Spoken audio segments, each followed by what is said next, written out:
They're in the pit, the School of Architecture. Most of them are lighted, similar to the Elizabeth at night. Last year we went the route of sunlight. We created sunlight lamps. You can do effective sunlight in the lawns, but this year we decided to go at night. Anyway, it's all this week through Thursday over at Dickens Hall.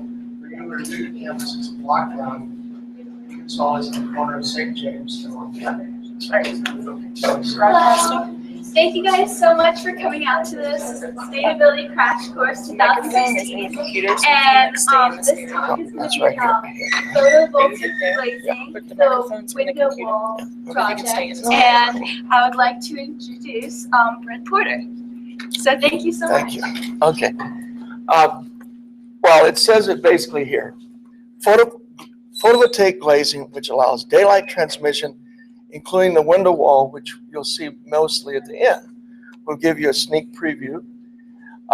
Basically, now in its 11th year, the Christina Porter Lighting Lab is named after my late daughter. To give you some idea of what kind of kid she was, the New York Times, when she died after her ski accident at Dartmouth, a year later, she broke her skull in 10 pieces as big as your hand.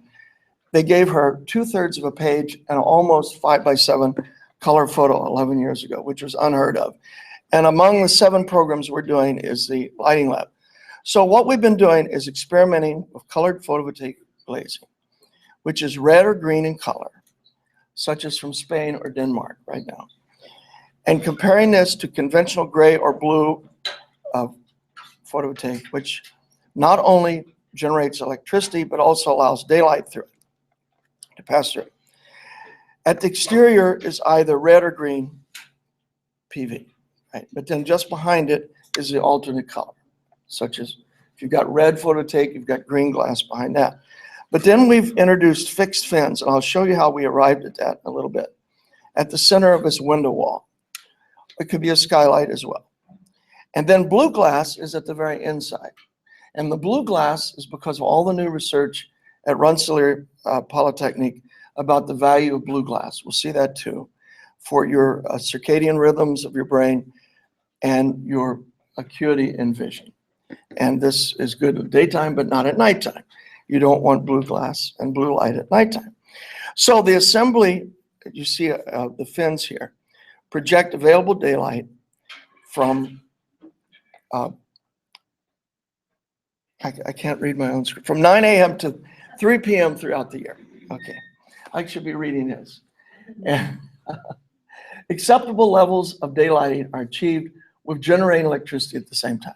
Now you're going to see at the end, you may not agree with our available amount of light that we're getting. We're doing it both for sunlit days and cloudy days. So one thing I want to make sure I start with is the importance of obtaining sunlight in the first place. Hugh Ferris, dating back to 1922, did these wonderful diagrams of what actually are now in New York City zoning law, whether it be brownstones in the Upper East Side that not only have setback planes in the front, but also in the rear, to overall buildings. And our giant 89-story building, possibly cut down a bit, that will be just behind Junior's, will be following very closely to a Hugh Ferris, I'd like to say solar envelope, but he called it zoning envelopes. And these are legendary, and for you who don't know them, they're really very special. We have something that's almost exactly conforming to a Hugh Ferris envelope, and that's up at 60th Street and the West Side. If you drive down 10th Avenue, I'm saying the West End Avenue, or if you're on the West Side Highway and you look east, you see this image, another image of it. It's under construction. The passive solar implications of it are a mix of techniques of shaded balconies, shaded openings with balconies, as you see here at the lower part, a variety of techniques to bring solar and to do shadowing in the summer. Now, I want to show you these slides. Obviously, there's a tremendous amount more sunlight in the open air in the landscape. But we're very interested in the way the color of the landscape, here caught in paintings by my wife, Mary Solstrom, we're really interested. Why can't we bring the beauty of the color of nature into architecture? And it's happening all over the world now. When I first started at Pratt 43 years ago, everything was black, gray, maybe a little bit of blue, but you know the story, white to gray, to black. And so let me just have you guess here. Which do you think is Southern Illinois, Northern Illinois, Upper Midwest, and Southern Sweden? My wife's great-great-grandparents came along with 1.5 million other Swedes between 1850 and 1910.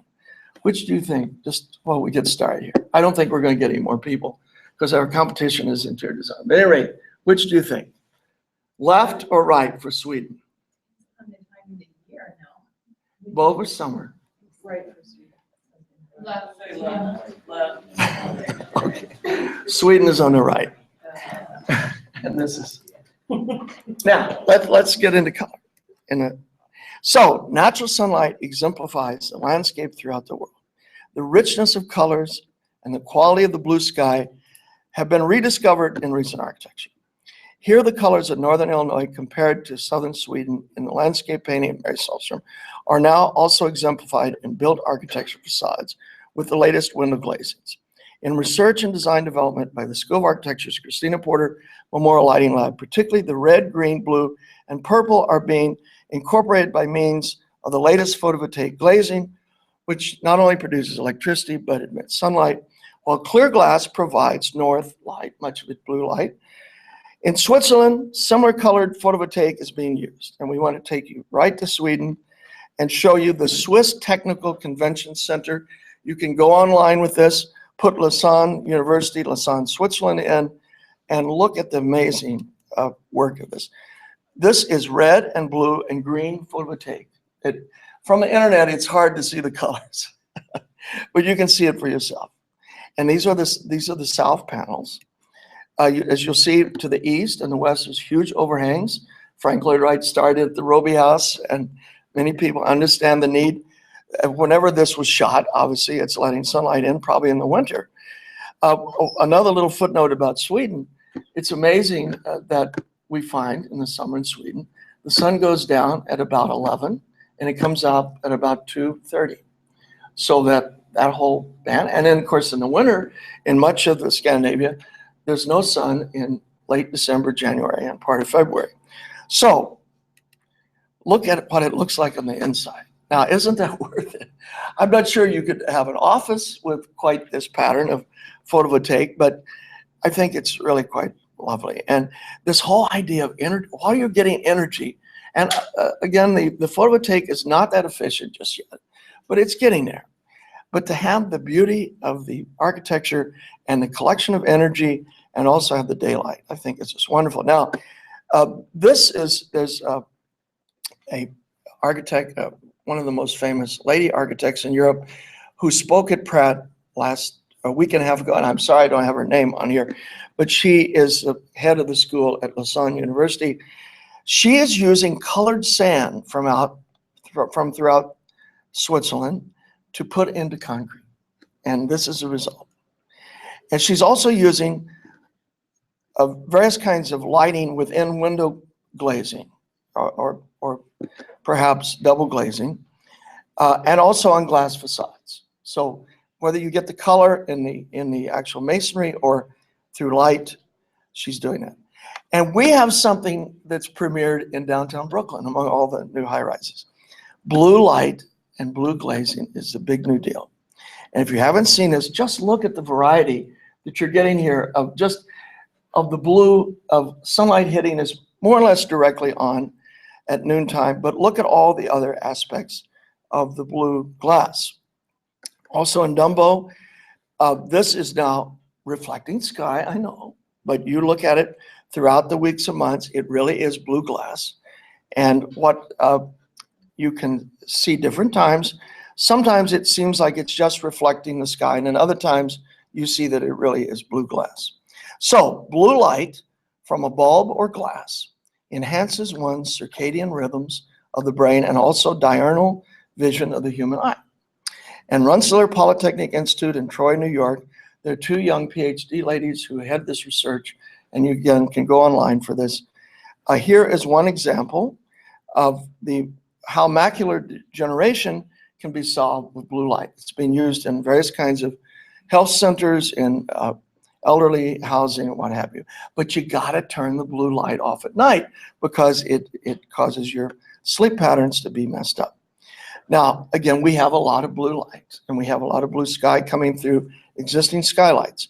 But why not turn all of that, both clear glass, blue glass, and passive solar clear glass, into new things? And another big innovation, and I'm showing you all these background slides to show you sort of where in the Light Lab we keep juggling things that are coming on.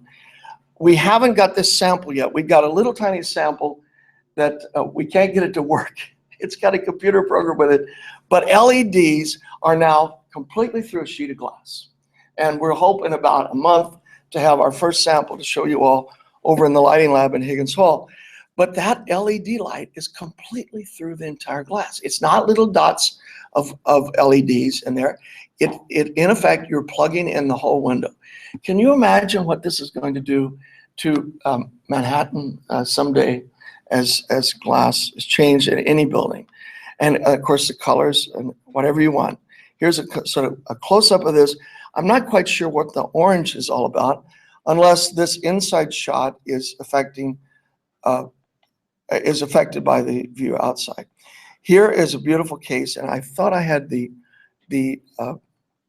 name of this. Pardon me, but yeah, it's a gallery. Do you know where it is? It says Barcelona Gallery. Oh no, it's yeah. I can't read that. Barcelona, we got it. Okay, this is LEDs and glass, and it seems like a bit of streaking, but that I think is an interior insulated curtain. Now, look at La Defense offices in Almere, Netherlands. This is glass that changes its color as the sun passes over it. So again, we're very interested in this. It's not photovoltaic, but just look at the dynamic of this. Just imagine if we could start having some of this in New York. These facades are clad with glass panels in which a multicolored foil is integrated, and depending on the time of day and the angle of incidence of the sun, a variety of different colors are reflected, animating the courtyards. Again, you can see this on the internet, La Defense offices, Almere, Netherlands, by the UN Studio for the architects. And I think that if you combine this with colored photovoltaic, it wouldn't be changing, but you could be mixing the color of different photovoltaic panels. So another thing, across from the Museum of Modern Art, if you haven't seen this, I call it crenellated glass. We're very interested in any kind of diffusing glass. This I don't think is so much diffusing, but a piece of diffusing glass takes a beam of sunlight, it comes through, some of it's lost, a little bit's reflected away, but most of it's spread in all directions on the inside of the glass. Now this is going a little bit further. We can't see in for the privacy of the restaurant bar, but if this was facing south, it would be bending the light in a lot of interesting ways. If we placed it horizontal, it would start to be like our window wall that we've developed. So if you're at the Museum of Modern Art, you can also look through the door and see the red color where it's coming from. But it really is quite beautiful. Unless there are other examples of it here in New York that some of you know of, I think this is really a first. And when you look at it close up by looking down at the ground, you can see what I call this crenellation, or this folding of the glass. And here again is a side view. So again, if that was dealing with sunlight, it'd be in a whole new way, giving you privacy, but yet sunlight come in, perhaps not photovoltaic in this case, but the passive solar would come through, but the light would bend and go into different surfaces that would soak up the sunlight and turn it into heat. Here now, if you go to the Lion King, they've got a whole nother story going on. This is not LED in glass, but it's lighted by LED. And my suspicion is that the stained glass, those vertical pieces, are the principal LEDs. It's not quite what I showed you before, but it just shows that this idea of color and light are coming together. Here's a department store, and that I see, oh no, it's cut off on my screen, but not on yours. A number of, from Macy's to Bloomingdale's to any number of department stores, particularly during holiday seasons, are really working with color of light. The Brooklyn Museum, I only wish that Polchek, when he was dean at Columbia University School of Architecture, had tried to get the latest photovoltaic in this extension. Look at this. It's just perfect to be the gray photovoltaic that could have let daylight through. Now, here the daylight is getting through the crevices. Again, I wish that those were operable so that ventilation could occur during the summer. But you can sort of see how, when I mentioned skylight or roofscape, if you will, the photovoltaic would obviously have to be carefully adjusted to the angle. But that could have been, and it sort of glows when you're there in the daytime. I'm not sure if I have a daytime shot, but as I remember, let me go back for a moment. I believe it does let daylight through it at the daytime. We'll have to check that out. But here's the nighttime condition. And so you can get a feeling of how the architecture could be like, particularly if it could let daylight directly through those crevices, and then also to a reduced level through the photovoltaic material, which this is not. Skylights. Dan Flavin is the man. And one of the things that we always point out here, let's say you had a photovoltaic skylight. Notice he lifts the skylight up and he gives this apron, if you will, below the skylight. And look how it works in the Pace Gallery in Chelsea. You don't have to have the glare of the direct sunlight, but you get this wonderful reflectivity. And he also gently slopes. I've done this in a lot of my own projects as well. Sloping the sheetrock around the skirt of the skylight. That helps to beautifully diffuse the light. We have an example of that in the restoration of Higgins Hall in various classrooms. And north light is also affected beautifully by taking a window and gently tilting the sheetrock on each side. That helps to greatly increase the daylight. It's just amazing. And whether we do it in skylights or in rooms. Now, we've found of about 11 types worldwide of photovoltaic glazing. The one that you really should consider is from Denmark. And it's called Stækker Solarisk, is the technical name, Dansk Solar Energy. If you want to write this down, put DANSK SOLER, no, there's no R, right? Yeah, SOLENERGI. We have a blow up of that in a moment. But you can see here with the bouquet how the photovoltaic, it's not that great in terms of efficiency, but it's getting there. And here, walking down a hallway, these are examples of the gray photovoltaic in the glazing, and then you see the clear glazing. That comes in a number of colors now. Notice there in the middle, the red, the green, the purple or lilac, and then other patterns of it. And here now is a blow up of Dansk. Here we go. The head is JBG at dansksolerenergy.dk. And if you want this information to really, we're trying to get a sample. So far, we just got the word. If we send the Danes $250, we can have the latest sample. And we're trying to get that now. In experimenting with photovoltaic, we obviously use colored film when we don't have the red and green right now from Denmark. And we're really seeing to what degree in mixing the colors and also bringing the blue glass into the interior, how much we can spread the light, how much the direct effects where the light sneaks through in these student models and makes patterns on the interior. But you can see the richness of the color on the inside of the room. So the recent projects have included not only skylights, first of all, let's look at the skylights. Those in which sunlight passes through different combinations of red, blue, and green photovoltaic segments, while clear glass admits north light. Whereas the window wall prototype with horizontal fins concentrates available daylight on the ceiling throughout the year. We'll get to that. And its outer photovoltaic glazing admits the daylight, while the inner glazing of blue glass meets the recent findings on the value of blue light. But let's look at the skylights first. Our feeling is that photovoltaic can come in all different sizes. You know, if you need it to be smaller, you would order up 200 pieces of blue, 200 pieces of green, 200 pieces of red, whatever it would take for a particular roofscape or skylight. And we're again using the Dan Flavin drum under the skylight to really, because a lot of the impact is a bit crazy at times of the year. Again, we carefully study these models of an accurate sundial for various sites.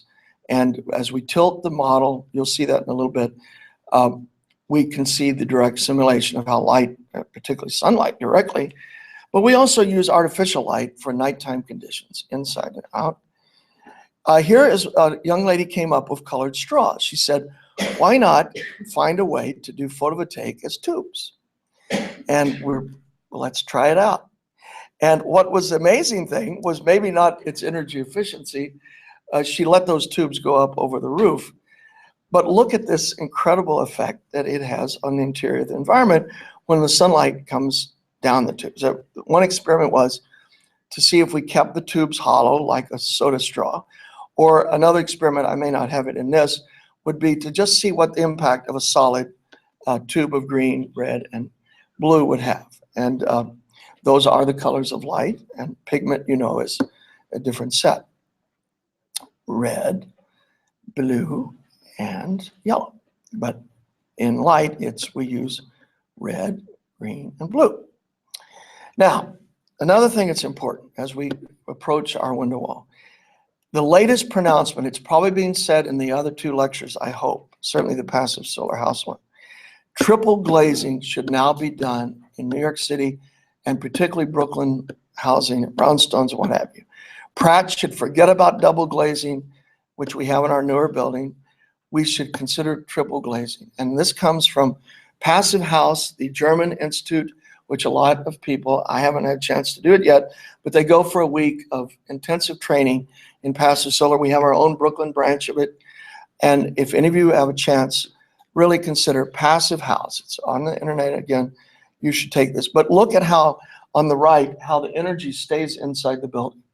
It's all carefully designed, so the fittings, the glazing, the way it fits into the frame, all of that is keeping the heat on the inside. And that green transition zone is obviously a certain heat transition to the cold outside, but most of it stays in. Now, let's get to fins. We've always been inspired by Polchek's fins on Scandinavia House. If you haven't seen this, frankly, people forget that the north arrow on Park Avenue is not north-south like this. It's 27.5 degrees to the left. When you're looking up Park Avenue at 8 North, it's 27.5 degrees in this direction. So this does a certain amount of good in the summer, but much of the year it just lets sunlight in. And if those fins were reflective, which they are a little bit, that would help to enhance the daylighting as well. And it really, on the inside, they don't seem to be reflecting much, but you can sort of see the impact that they have on the interior. And those are Paul Henningson's wonderful light, just showing there slightly in the top of the slide. For you that may be in design, we have the original working drawings reprinted in Pratt's rare book collection, and they fold out. What it is a lamp that each of these little fins are slanted just at the right angle, which inspired what you're going to see with the slanting of our fins.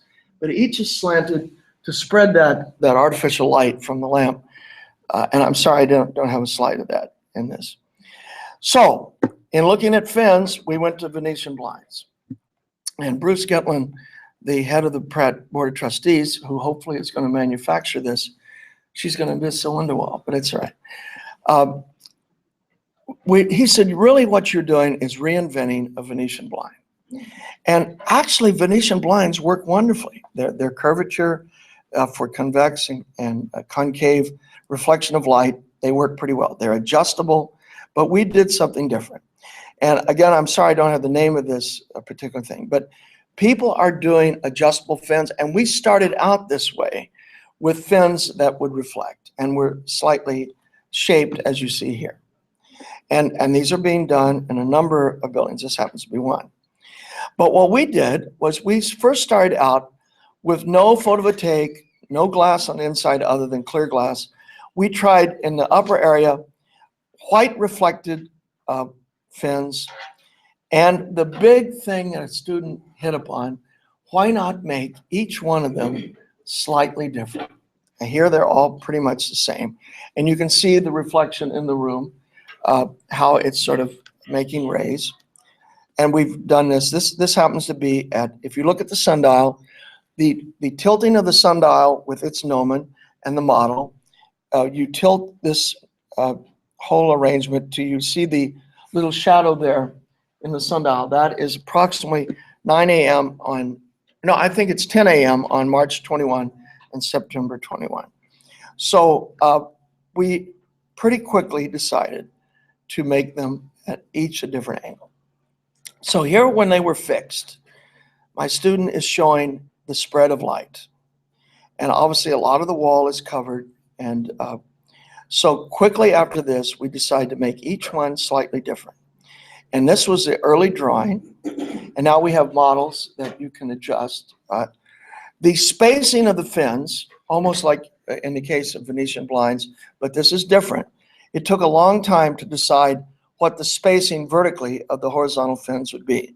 But the goal, as you see here, is to try to bring available daylight and passive solar from 9 a.m. to 3 p.m. throughout the year, including the summer, the hottest days, and the coldest days in the winter, when the sun's at its lowest.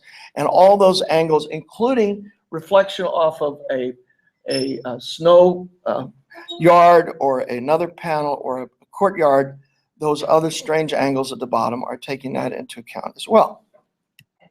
So here's our early study. No photovoltaic yet and no interior blue glass.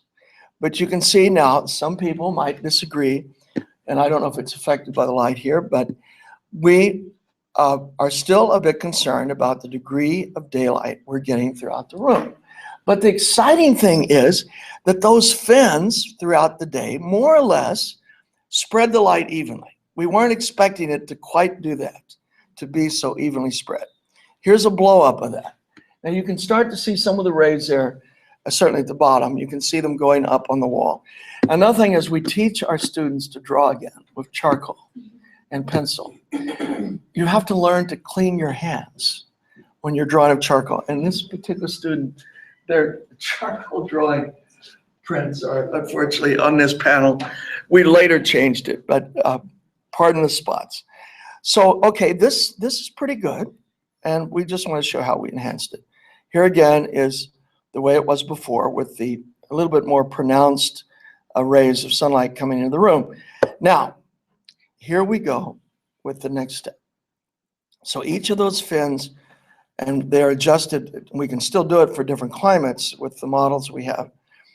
We think that it's getting there in terms of the daylight. So here is a strange panel from Spain. This is actually red photovoltaic. It doesn't look red in this picture, but it is red. And it does let some light in between those little creases, between the red photovoltaic material. Here's an example of it used in a building.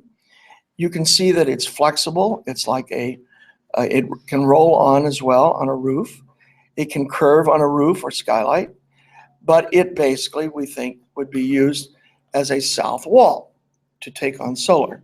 And the way it works, you can even get purses in it. That doesn't exactly look red either, but the chemistry of this is all worked out beautifully by chemists to really take advantage of the photovoltaic. And if you want to get this one, Canarca is the one, and they can be, Lowell, Massachusetts is the distribution point from this. Let's see if we have an email. Can any of you read that? S. Johnson@canarca.com. Okay, sjohnson@canarca.com. So you're welcome to consider getting your own information on this. So let's start out. We always start out at 9 a.m. December 21. And here you see the gnomon of the sundial. We have sundials from all over the world. You want India, we got various places in India. You want Florida, we've got them. And students learn how to do a sundial by simply going on. There's 15 things on the internet about solar rays. There's sun rays, solar rays. We use sun angles. And in it, you just type in your city or your location here in New York. You know the latitude and longitude because it gives you to you. If you want an international city, you have to know how many degrees from Greenwich Mean Time it is. For New York, we're Greenwich Mean Time -5, but you don't need to know that. It gives you, and then you tell what hour and what day of the month that you want to get the information. So we always put in the 21st day of the month and from 9 to 3, the hourly information. It gives you where the sun's coming from horizon-wise as an azimuth, and then on those azimuths, up in the sky, the altitude angle. And so that you use those to construct your sundial with those solar angles. But here it's constructed and it's ready to do its thing. So voila, this is with the photovoltaic on the outside, no colored glass yet. And again, we're surprised with the fins. They're distributing the light pretty nicely. It looks better on my screen, by the way, than it does a bit on your screen. Now let's go to, this is 10 a.m., December 21.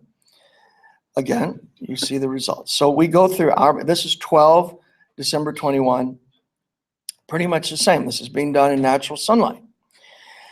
But then we start, as we put in the glass, this now has the green glass behind the red photovoltaic. We haven't put in the blue glass yet on the inside. So you can see the level we're getting, but now we have. And you'll see, this is in the summer. It's a little hard to see the gnomon. It's pointing basically to 1 o'clock on June 21. The blue glass is in on the inside, the red photovoltaic on the outside, and behind it, the green glass. Now, again, we really try to look at all corners of the room. We think that in today's lifestyle, where we're trying to greatly cut down on lighting, artificial lighting, and where we're using energy efficient LEDs, and many people are using their computers and other devices without a lot of bright lighting. We think that this is going to work. Here we go with another date in between June and March. It is approximately, this is April at about 2 o'clock. Here we have on the equinoxes, again, you see the straight line. Remember, on a sundial on the left, sun comes up due east anywhere in the world. Whether you're at the pyramids, I've experienced this, it's incredible. To be in Cairo at the Great Pyramid and to see the sun come up, I really almost tear up about it. To see it directly east, and then if I could have been there, to see it setting directly west. Happens anywhere in the world. So this is on the equinoxes, when that straight line represents the different altitude angles and their azimuths throughout the day. And of course, a few days before and after, it's about the same. So here again, it's a little bit darker, but again, we think in today's, we have not introduced any artificial lighting here. We do that with fiber optics. We have several setups of different kinds of fiber optics in the Christina Porter Lighting Lab when we want to bring artificial lighting into the room. Now this one is at, let me just look, this is at 3 o'clock on March 21 and June 21, a bit brighter in the afternoon. This, again, you can see the effect of the fins on the room. In this case, I have to look closely. Now this is December 21 at noon. And here we're getting what you might think of more holiday colors. It's amazing, on December 21, the shortest day of the year, we're getting these colored reflections. And if it only lasts a few days before and after December 21, we think people could live with that. We don't quite know how to adjust it. It's a bit much. And the fins, if we turn the fins just for those few days in December, here you can see the fins are letting the sun in because it's at a much lower angle. So should we make the fins adjustable? Our feeling is that the fins for a particular location should be fixed. People do not change their Venetian blinds very much. People around the world don't change their Venetian blinds very much. And if you had a photovoltaic cell that was gently adjusting the fins, then that would be the way to go. Here you see with the blue glass on the interior, it's a little bit dramatic, and we're Not sure how we feel about this. Some of you may say, well, it's celebrating a holiday. And frankly, we're still working on it. It could be the solution would be, let me just go back for a moment. This is really our goal right here. This is our goal. We think that, I think you're getting a pretty good projection of this. Now, when we get the ones from Denmark, what's going to happen is this doesn't look like red photovoltaic. But when you see it live, it really is reddish brown. But we think that the effect is going to be much more light on the interior. We just haven't got the sample yet. And we're afraid to imitate it till we get the real thing. So the one thing that I think I did miss here is a few more examples here. No, I guess that's it. Yeah. Let me just go back for a moment. Okay, right here. Let me get it. Oh.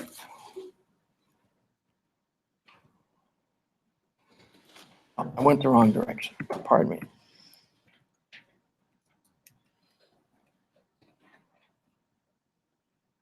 I'm sorry. Let me just go back.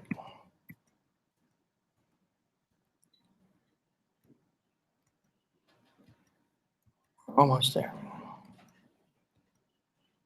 Okay, now the one of the issues that we have is, and we're doing this, you saw it in the Skylights. Right now, this semester, we haven't got it perfected yet, but we think that what people are going to want to do is to mix the colors. And we don't exactly want to do it tic-tac-toe or something. But when we got those slides in from Lausanne, Switzerland, to see that they're using red and green and blue photovoltaic, but they're using it in vertical strips, then I think all kinds of things can break loose. Right now, the photovoltaic material is being produced in a metric scale of approximately 3 meters by 3 meters in some cases, in other cases 3 meters or less, in some cases 1 meter by 3 meters, etc. But I think that part of it, the manufacturing of it, is going to be very flexible. I would like to see, whether it be a skylight or why not an entire twinkly south facade that has many different pieces of red, blue, and green photovoltaic. So if I think you all have these emails, and we welcome now for questions. Okay, voila. Who would like to ask something? I just overwhelmed you. Yes. I'm curious about where these things, both the glasses, like the Crenellated glass and plastic and whatever, where in the world are they made? Are they all made in China? Well, it's a good question. Yeah. Frankly, they're really made all over. If you look at this particular product, let's just see what their address is right here. This is really just a distributor because this is made in Spain. And so frankly, many things are made abroad.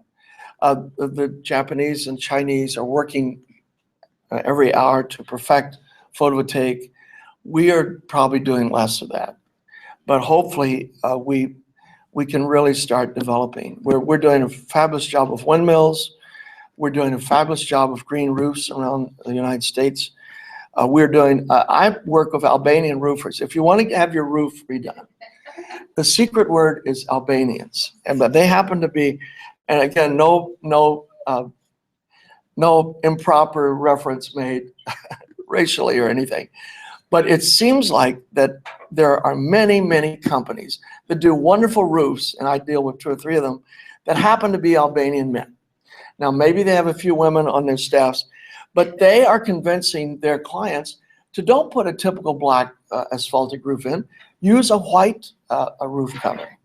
And as you all know, a white roof has a tremendous reflection of sunlight to cool down the building.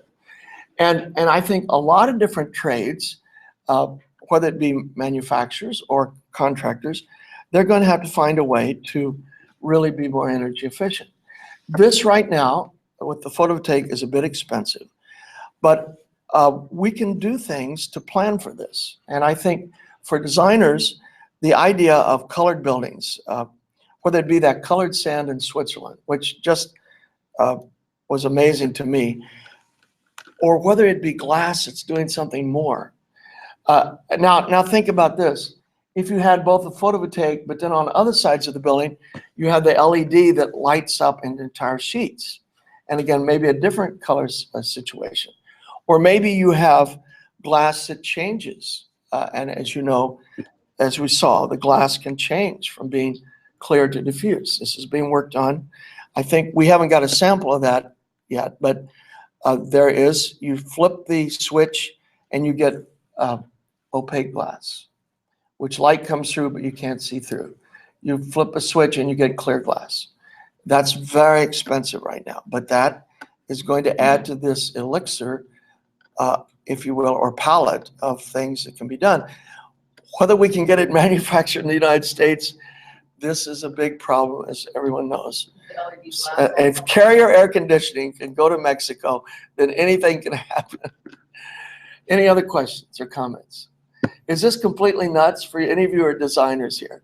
Do you think you'd ever follow this, a colored photovoltaic? Gentlemen, what do you think? It's an interesting concept, especially like you were saying, if we can mix and match like the different colors and strips, right? Then you have different varieties. Yeah, let's just go back for a moment to the Switzerland example, if you'll pardon me here. Let's look again at that closely. Okay, I love the one from Almere, but okay, right here. One more. Now, the problem with this is we're seeing the sunlight hitting it. And it looks to me like that those panels are slightly adjusted already. It could be that south wall is not exactly south, or it could be it's south and they've adjusted to get more of it may get cloudy in the late afternoon much of the year in Lausanne. I don't know. But I think that this is rather commercially done. I think it could be much more creative.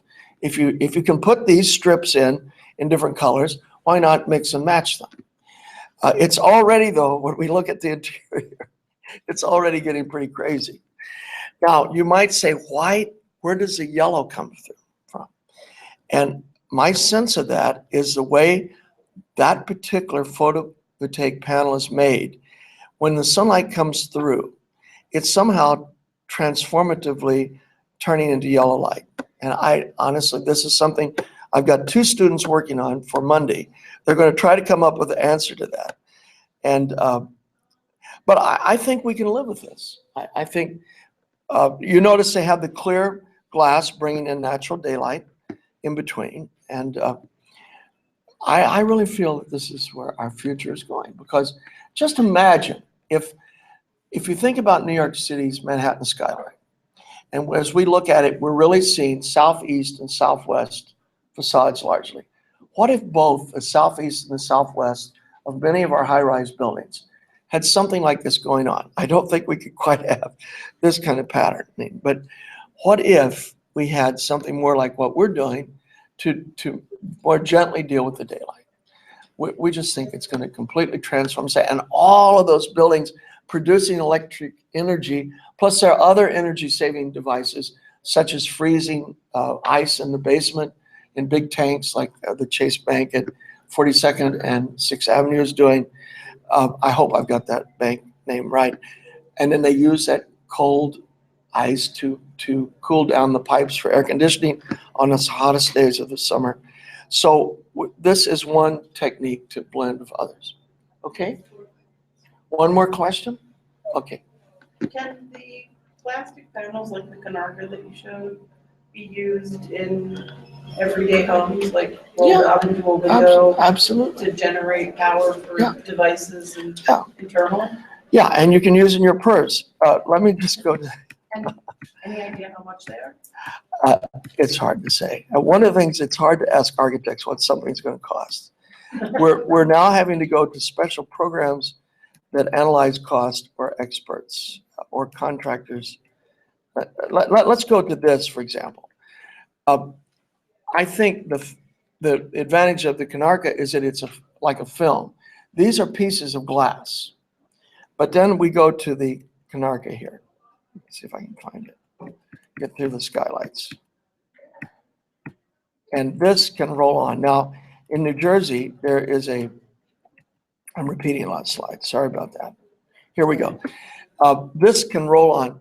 There is a New Jersey company that is putting on what looks like black vinyl roofs that you'd swear it was black vinyl roll-out roof, but it's really photovoltaic throughout. And then you just hook it up at the bottom of the roll. You roll it up over your building. You can do it on a barn, for example. And then at the top, you pull the electricity off.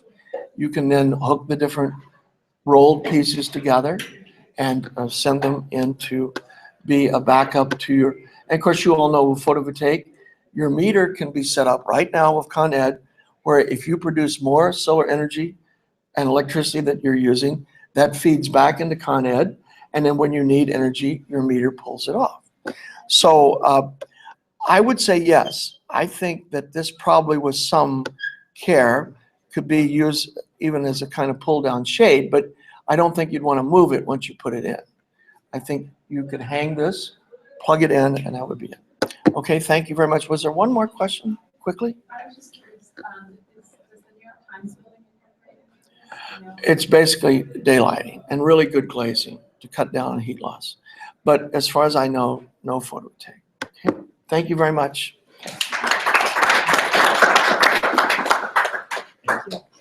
Hope we didn't run over time. No, right on. Right on time. Okay. Now, I want to also invite you again, particularly you students, to come over to Higgins Hall and see the wonderful student art. Out of the 1.5 million